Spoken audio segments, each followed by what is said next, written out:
But the resurrection of Christ, I think, is historically validated in a very intellectually satisfying manner. So here's a question. In Matthew chapter 27, we're told that there's an earthquake, the second earthquake of Matthew, neither of which we have any other reports of, but there's an earthquake, and the graves open, and the holy ones of Jerusalem exit their graves and walk around the city of Jerusalem, appearing to many. Do you think that happened? Yes, I do think that happened. Now, Alex, it's time for you to answer my question.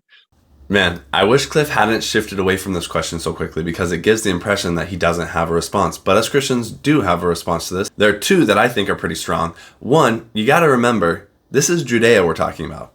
For Rome, it's kind of a backwater province that no one really cares about. This is not the center of Roman society. It's not Rome, it's not Athens, it's not someplace remarkable that historians would generally be paying attention to.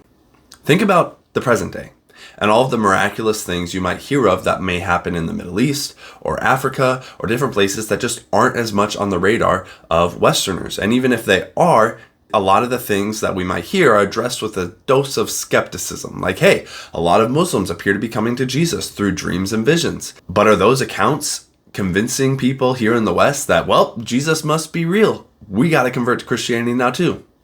No, because for a lot of Westerners, that's just what they are, accounts.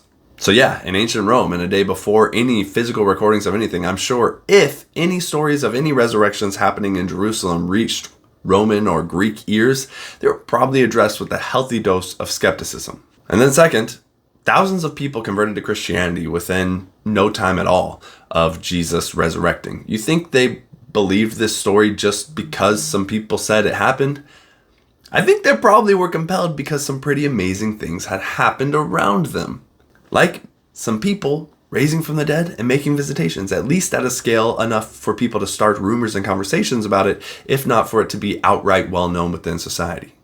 We also have the accounts of the temple veil splitting in two, of the sky turning dark when Jesus died. Like, I think some miraculous things happened when Jesus died, because I think those things happening primed people so that it would be seemingly very reasonable that Jesus did rise from the dead and really was God when this story begins to spread, because they had heard of these miraculous things happening in Jerusalem.